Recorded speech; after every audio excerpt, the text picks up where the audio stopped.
you're close to your family, but they haven't given you the level of support that you felt like you needed when you were a kid. Like they might not have given you a way to organize your life.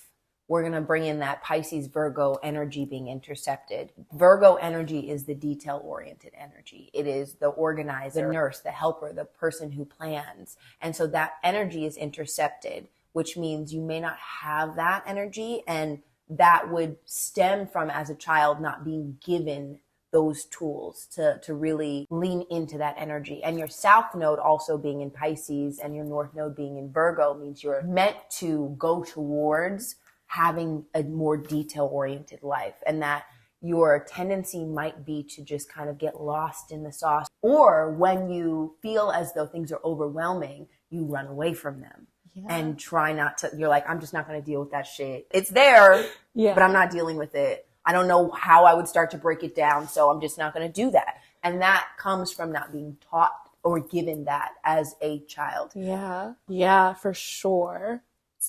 That's a lot. No, but like, sorry, I talk a lot. It's a lot because it's like very true to how I've felt, you know, like that's just like surprising because I don't know, it just really resonates. Your south node's in your first house with your Jupiter, which also helps you to present as this wonderful ethereal being that is just expansive and sweet and kind and, you know, lovable. But with your north node being in the seventh house, it means that you will probably find that organization, that diligence through partnering. And it may not be just romantic partners, but like a business partner. Aries rules your second house. So that's like boss bitch energy.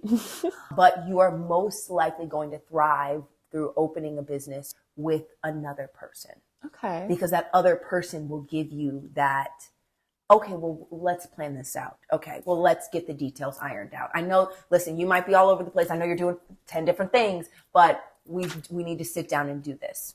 Virgo being in your seventh house also kind of leads to you finding partners that pick you apart. They may not do it maliciously. Virgos never do it maliciously, but they do it all the time. Mother.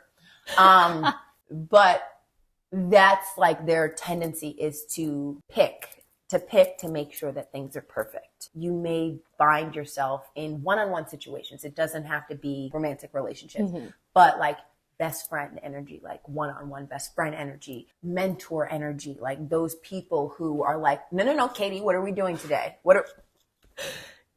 Yeah, for sure. Yep.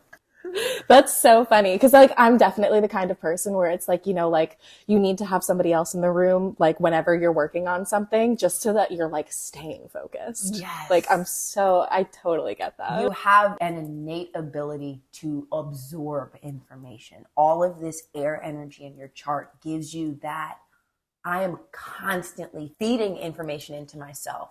But I will say through the interception, because you have a double gem, double Sag, because you don't have Pisces or Virgo ruling a house, you have two gems, two Sag. It gives you like making up for that lack of diligent energy or lack of spiritual energy. I don't want to say you lack spiritual energy. It's just covered up through learning. Like, oh, I don't have this, but I know all the things. You know what I mean? Right. Yeah. Yeah, totally.